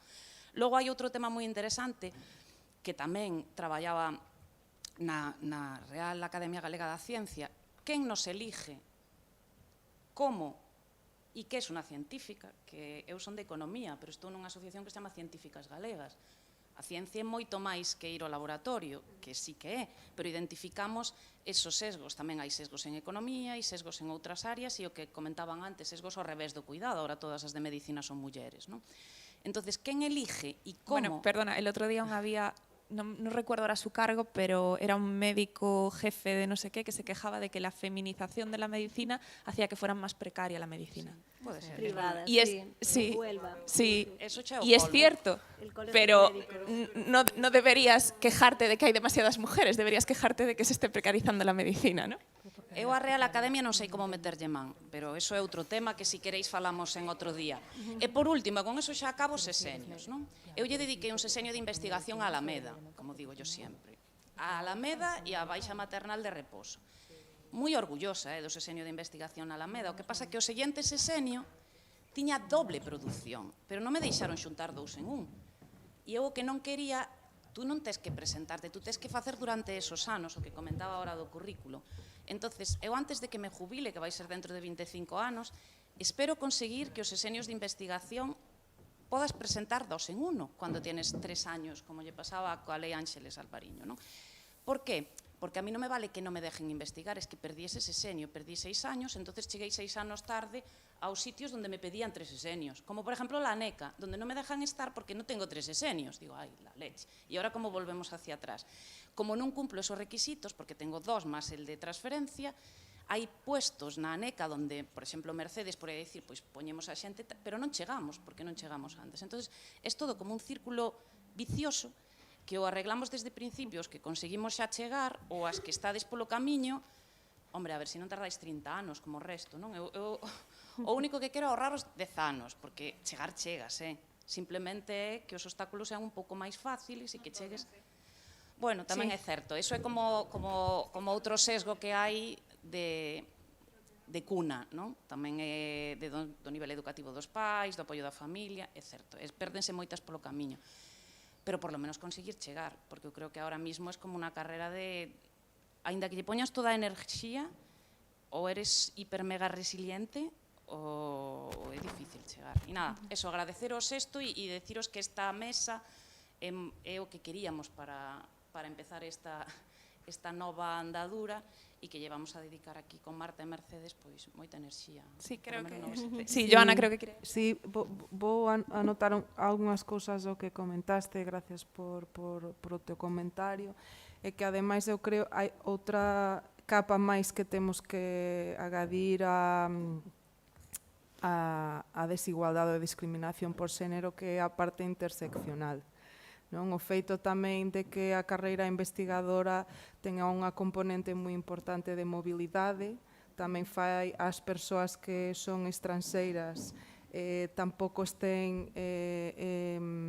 por exemplo, o problema concreto que falaban da prórroga ou non a nivel de contratos, tamén se ve a nivel de contratos, por exemplo, das Marie Curie, que son os contratos de excelencia a nivel europeo, teñen os mesmos problemas e tamén están reivindicando isto. Por lo tanto, non son só problemas que se sitúan a nivel dos diferentes estados, pero tamén a nivel transversal. Entón, eso é unha das consideracións que temos que considerar neste tipo de evaluacións. E no caso da non presentación, creo que sería un estudo interesante. Por exemplo, a anterior presidenta de AMIT Galicia, Ana Jesús López, fixo un estudio cando saiu o sexenio de transferencia, en no que se viu claramente que, ademais, as mulleres facían outro tipo de actividades que ademais non eran as que tiñan máis puntos, non? Que iso tamén é algo que dá que pensar, e unha vez máis volto ao Dora, porque agora vamos tamén estar cambiando a un novo modelo de ciencia que non vai a ter tanto en conta o factor de impacto onde publicas, pero vai a ter outras consideracións como o impacto social que tens, o impacto político, e neses aspectos estou convencida que as mulleres tendrán unha maior prevalencia, porque xa de por sí fan esos tipos de actividades. E creo que aquí hai exemplos moi claros e evidentes de isto. Entón, temos tamén que reivindicar esa diversidade, inclusividade e apertura na ciencia e nos novos modelos de evaluación. No caso do estudo da análisis que fixemos, tamén vimos, por exemplo, que había menos, o sea, a nivel de candidaturas, había candidaturas que eran propostas por outras persoas, non? Entón, por exemplo, a mí ten feito un traballo que, ademais, unha vez máis, é un traballo voluntario de intentar presentar e procurar mulleres que se podan presentar aos premios para que as candidaturas estén na mesa. A nivel individual, claro, eu creo que ten que haber esa rede, que ademais somos boas tecedoras de redes de apoio, e animar as compañeiras a presentarse, e estar do lado e decir pois que realmente temos ese recoñecemento, non? Non sei se queredes añadir algo más. Si no, me gustaría... Me gustaría no solo, bueno, hemos hablado de el acoso sexual, de la maternidad, ¿no? De cómo afecta ciertos prejuicios, pero también creo que es importante hablar de los cuidados, ¿no? Que la corresponsabilidad, el papel, que en este caso que tienen pues no solo las mujeres, que al final muchas veces se cargan con esa responsabilidad total de los cuidados, no solo de los hijos, sino también de pues, personas mayores o otros miembros de la familia. Entonces, también destacar ese papel de la importancia que tiene que no solo seamos nosotras, ¿no? Y la corresponsabilidad. No sé si Juan quiere decir algo. Eso es muy difícil, porque hasta el momento que no entendamos que es cuestión nuestra y que lo asumamos, es muy difícil que la gente se implique. Y eso es negar, porque afecta a la propia comprensión de la identidad. Si te dedicas a eso, no puedes estarte dedicando a otras cosas, que es el gran mandato del imaginario patriarcal. Esto es lo que tienes que hacer. Tú tienes que dar de comer a tu familia. El resto de las labores las tiene que hacer otra persona que es mujer, casualmente. Entonces, modificar eso es más complicado de lo que pueda parecer. La información y la sensibilización creo que es una herramienta que está bien, pero tenemos que empezar a trabajar más de abajo para arriba, metodologías participativas, y abrir el movimiento y que los hombres lo vivencien más que conocerlo. Sí, non sei se alguén máis. María? Eu aí, o sea, por comentar, porque que se pode facer ou que non se está facendo ben? Porque que nós, o sea, como adultos, persoas adultas, o mellor siga vendo estes estereotipos, bueno, vale, habría que cambialos, pero, bueno, hai xente que xa ven con unha forma aprendida e o mellor non é tan doado. Pero nas nenas e nenos pequenos de colexio, de primaria, que veñan repetindo isto e que os nenos, pues eso, que se siga facendo comentarios como que non puedes llorar, es que non te puedes pintar las uñas, cosas así que son super perxudiciais, están super normalizadas. Igual que preguntarlle a un neno de 5 anos, tienes novia, e a nena tienes novio. É dicir, vamos reproducindo cousas que van absorbendo como tal, independientemente dos roles que vexan na casa, que, bueno, que afortunadamente eu creo que sí que se vai avanzando un pouquiño, pero tamén se vai avanzando algo en corresponsabilidade. Que se pode facer? É dicir, porque desto depende moito, non? Estos nenos de 8 anos, pois dentro de nada serán adolescentes e dentro de pouco votarán e terán capacidade para promover e demandar unha sociedade que consideren máis xusta e igualitaria. Yo estoy trabajando una estructura sociológica a nivel teórico que se llaman los imaginarios sociales. Los imaginarios sociales lo que viene a decir es que informan la percepción social. Parte de lo que estabais hablando de los evaluadores, creo que es falta de conciencia, incluso por parte de personas feministas, las famosas investigaciones que ante el mismo currículum, con nombre de mujer y de hombre, se puntúa más el del hombre. Lo que viene a decir esta teoría es que hay determinadas partes, a través del sentido común y de cualquier conversación que reproducimos constantemente, medios de comunicación, educación, socialización, hay una parte de la realidad que se simplifica y no nos deja, es unas gafas que nos ponen y no nos dejan ver unas cosas, pero sí nos ponen constantemente otras realidades informadas a través de determinados significados o de carácter positivo o de carácter negativo. El ser consciente de esto y el modificar esos significados, y por otro lado, es lo que te decía, que a través de resultados de investigación, a mí el cambio de este tipo de significados son muy resistentes. Yo he hecho investigaciones sobre cómo evoluciona determinados estereotipos a lo largo de la formación de una persona que esté estudiando una carrera. Y he hecho diferentes catas en primero, en tercero, en quinto, para ver cómo evoluciona. O incluso con profesionales con distintos años, en este caso era una investigación en relación a los estigmas hacia las personas con enfermedad mental. Y era muy sorprendente que incluso con profesionales muy formados y de 15, 20 años de experiencia, la única diferencia que veías era una explicación con jerga profesional de la situación que te estaban comentando, pero el prejuicio y el significado negativo seguía estando ahí. Entonces, modificar esto a mí personalmente me parece, yo es algo que le estoy dando vueltas, pero no tengo una respuesta exacta. Sí tengo algunos avances en plan de el contacto con el otro. Una persona racista, en vez de darle información, métela como una persona de otra etnia y que tenga contacto frecuente. Y eso sí que no es que sea la herramienta perfecta, pero por lo menos es una herramienta más adecuada que la información. Yo de momento es lo que te puedo avanzar. Sí, ¿ha quedado? Sí, Brevemente, vale. porque vamos a pasar a las preguntas, pero sí. Sí, rápidamente, solo que claro, que ahora hai novos aparatos ideolóxicos, como digo, do patriarcado, que teñen moito que ver cos produtos culturais e coas redes sociais, e ás veces é máis potente o que educan dende eses ámbitos que o que podemos facer nos espazos educativos ou nos propios fogares, non? Entón, por eso modelan, porque claro, se te podes a ver dibuxos animados de nenos e nenas pequenos, as letras del reggaetón e despois as series de televisión, hai un estudo que fixeron ante as series galegas estas que triunfaron tanto e son super sexistas, sabes?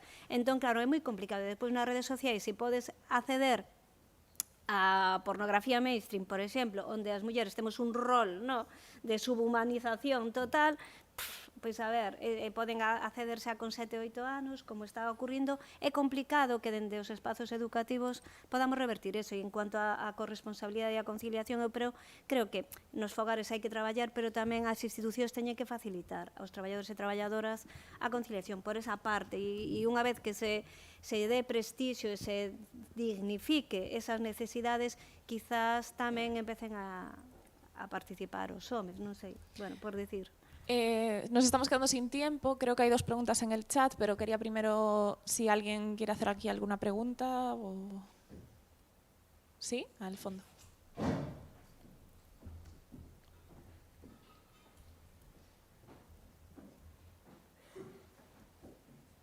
Hola.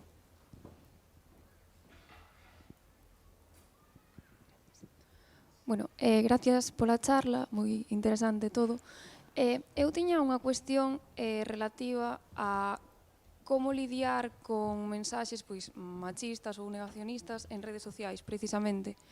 Porque, claro, cando unha persona pon pois unha tontería, non, en unha rede social, digamos que as actitudes que a mí se me ocurren son 2, non? Pois pasar ou intentar, digamos, desmontar o que está dicindo esa persona.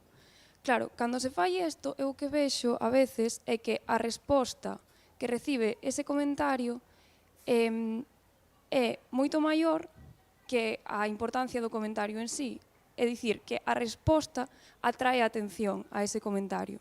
Entón, claro, para a persona que o pon, eu vexo como un win-win, porque, por un lado, ganas a audiencia e, por outro lado, a xente que che vai a facer caso, como decían antes, vai a ser impermeable a calquera argumento por bo que sea, por racional que sea, que ti ideas para desmontar eso.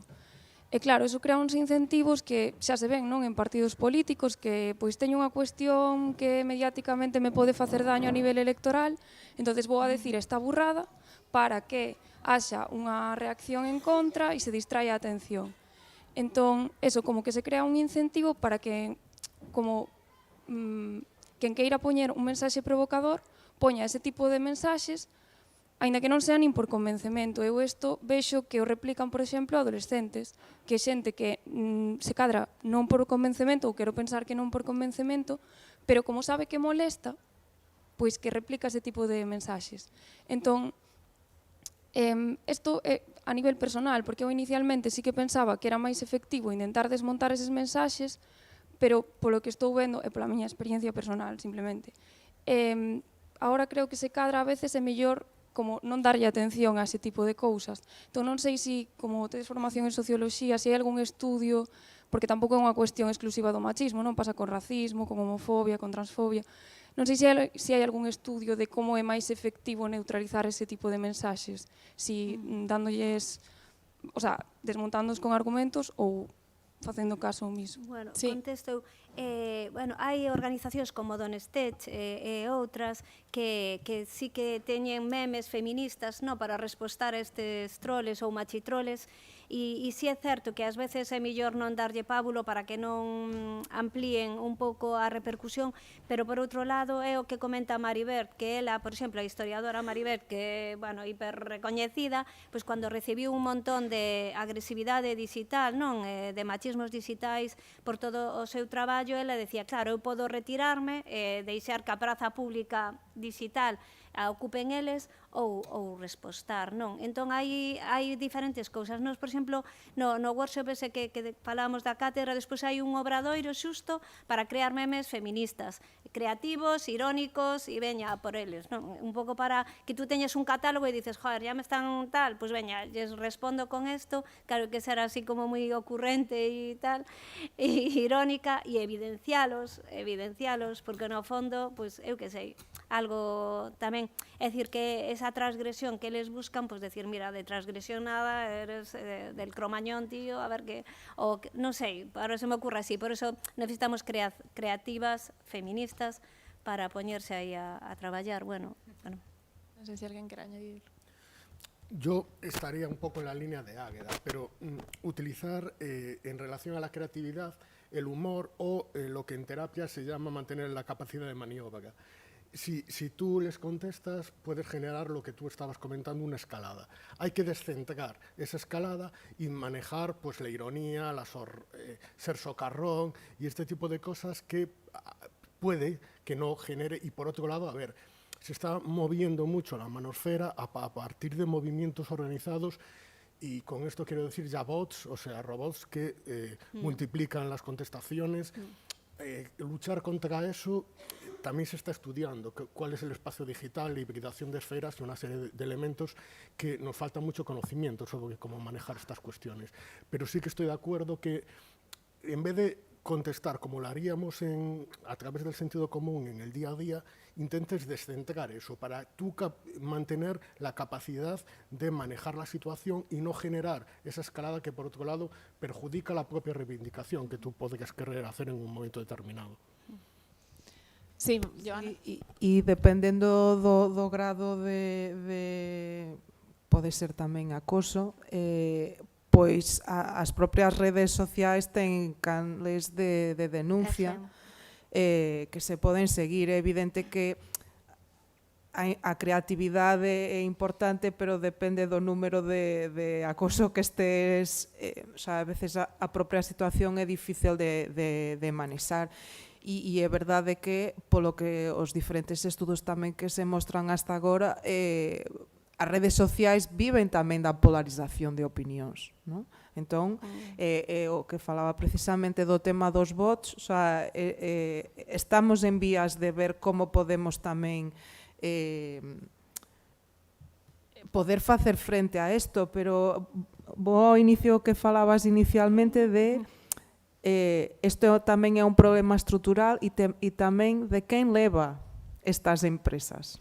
Claro, e as políticas que ten. É que eu creo que a quen censuran ao final son os perfis feministas. A Amelia Teganos acaban de bloquearlle a conta de Instagram e un pezón femenino se censura. Vamos a ver, estamos en manos de Elon Musk e del Zuckerberg, que son, eu creo que son mentes un pouco misóxinas, e teñen unha forma ética. Non son ni democráticos, ahora como Musk compre Twitter, xa, sabes? É dicir, que non é o Estado de Dereito instalado na rede digital, no. Puritanismo así extrañísimo e misóxino completamente. Entonces son aliados completamente as Big Tech, aliados da misoxinia, da manosfera, como ti dis. Habería que facer unha feminisfera, feminista. Isto quere decir que non está soa na túa experiencia. Hai outro caso tamén que me gustaría comentar, que é o de Ángela Saini, que se non a coñecedes, estivo fai uns anos tamén aquí na Universidade de Santiago, nun evento que acabo de esquecer o nome, das regueifas da ciencia, entón creo que o vídeo estará en YouTube. Ángela Saini é unha periodista científica que publicou 2 libros moi polémicos, o primeiro inferior, o segundo superior, e agora vai sair un sobre as etnías, que tamén supoño que vai a ser a bomba, e tivo que pechar as súas contas por todo tipo de ataques que sofreu por destapar evidencias, non? E recomendo moitísimo que se estades interesados nestos temas que leades esos 2 libros. De feito, aproveito, porque tengo aquí 2 máis, que se queredes despois cando saides podeis ver. Un é do acoso da periodista, da xornalista Ángela Bernardo, que acaba de gañar o Prisma de Ciencias, que fala do acoso específico na ciencia española. Ademais publicou e falan precisamente desto no prólogo, que mentras nos Estados Unidos son grandes editoriais que sacan este tipo de libros, en España tivo que sacar este libro unha editorial independente. E tamén no caso dos medios de comunicación hai un traballo, este sí que está en PDF disponible, que é a visibilidade das científicas españolas nos medios de comunicación, por Pablo Francescuti, que tamén estivo nesta universidade dando unha charla. Sí, vale. Gracias. Nada, simplemente puntualizar que me refería a unha situación que non fose de acoso, o sea, referíame como a un comentario xenérico, non a unha situación onde haxa acoso, así que aí evidentemente entendo que sí que non é unha opción non actuar. Simplemente puntualizar eso. Gracias. Nada, muchas gracias. La verdad es que sé que quedan preguntas, pero vamos muy tarde, así que vamos a cerrar aquí la sesión. Muchísimas gracias, de verdad ha sido muy interesante. Nos quedaríamos después del café otro rato más. Volvemos a las 12:05, ¿vale? Sobre todo para los que están online. Y nada, muchas gracias a todos y muchas gracias a los panelistas. A vosotras.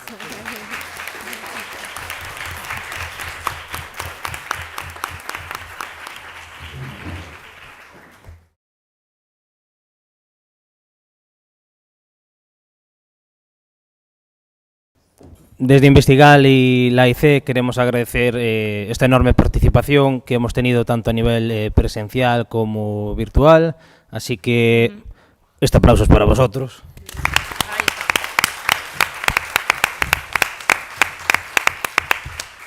Yo creo que han sido unas jornadas muy interesantes, hemos tocado temas de diferentes palos, nos ha faltado tiempo para más debate, porque todos los ponentes son amantes de su tema y lo sienten muy propio, entonces al final nos hemos extendido, me incluyo, demasiado. Para el año sacaremos carteles para el año, dentro de 2, no se sabe, sacaremos carteles de 5 minutos. O micrófonos que se bajen también. Sí, es otra opción. o cortamos el micro como en los Goya. Entonces, agradeceros y os paso la palabra a vosotras.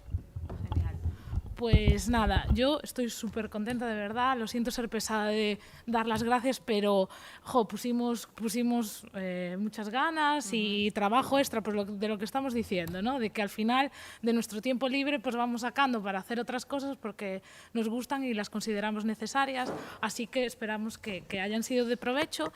Y se me ocurrió, no se lo comenté a ellos, a lo mejor me matan, pero que nos mandéis, si queréis, por redes sociales o por el email, oye, pues no tratasteis esto y pensé que el seminario iba a hablar de esto, o que el panel ibais a tratar tal tema, o a mí me interesaría tal, porque es que a lo mejor para el año, pues es que nos estamos olvidando de algo súper importante y para el año pues lo podemos incluir. Bueno, no sabemos si para el año o para dentro de 2, ya me están riñendo, ya me miran así también, pero yo creo que para el año se pueden volver a hacer. Y... Bueno, lo vamos hablando. Lo vamos hablando. Para eso es fundamental que os asociéis y Que os asociéis, y nos echéis una mano. Sí, porque todo este trabajo que visteis estos 2 días, llevamos meses preparándolo, es lo que dice Rocío, al final es tu tiempo libre, pero lo hacemos porque nos gusta, porque formamos parte de las asociaciones, que tenemos un apoyo entre nosotros brutal y que ayuda muchísimo, pero también somos humanos y nos cansamos. Y también tenemos que descansar. Ese día y medio que decía Susana, lo necesitamos. Entonces, estamos en las asociaciones y a veces somos solo 2 o 3 personas que trabajamos mucho, que somos muy cabezotas y que estamos ahí y al final sale para adelante, pero bueno, también te cansas. Entonces, nos gustaría contar con vosotros, con gente que con tampoco... ideas frescas con también. ideas frescas también. Si Y que los de tampoco tienes siempre. que estar el 100% del tiempo dedicándote a esto, con que le dediques un poco de tiempo, pues... Que, a ver, organizar estas jornadas y venir también debería formar parte del Sí. trabajo, que son justamente el foco de estas jornadas también, ¿no? De todo, que siempre estamos papers, producir, no. Pero sí te ayuda también a evadirte, aunque estás en el tema de la investigación, no estás trabajando directamente. Pero por H o por B, pues sí que tiramos un poquito más de tiempo libre a veces y demás. Pero eso, escribidnos, si os queréis asociar bien, si no, no, pero escribidnos igual, o desde las redes que son más anónimas de, pues no me gustaron nada las jornadas. O con las ideas que tengáis, ¿vale? Y nada más, no sé si está el cartel de Valencia. Antes, como ser agradecidos de buen nacido, agradece una vez más a la Escuela de Doutoramento Internacional EDIUS de la UCC e tamén a Vicerreitoría de Estudantes e Cultura, que sen o seu apoio e financiamento non sería posible levar isto a cabo, ademais deste espléndido lugar. E tamén ao Riquela, que nos prestou onte o local. Tivemos un concerto de Cris Román, unha divulgación científica moi espectacular. Entonces, las jornadas empezaron ayer y hoy aquí en Santiago, pero no acaban ahora, sino que continúan para la semana en Valencia y podréis seguirlas online. Ahí tenéis el programa donde se tocarán otros temas, porque esa era la idea, entre las 3 sedes, Santiago, Valencia y Madrid, complementarnos y ofrecer, cubrir un poco todo lo que se nos solicita. Entonces, estar pendientes, inscribiros ahora en Valencia, jcli.com y a seguirlos online. No sé si queréis vosotros decir algo más. Nada, que ahí tienen toda la información y cierra la sede de Madrid, que ahí, bueno, van a tener más actividades presenciales, pero que tenéis la información en redes y en la web. Entonces, nada, pues... Larga vida a las jornadas. Exacto. Y un aplauso para los organizadores. Venga, va.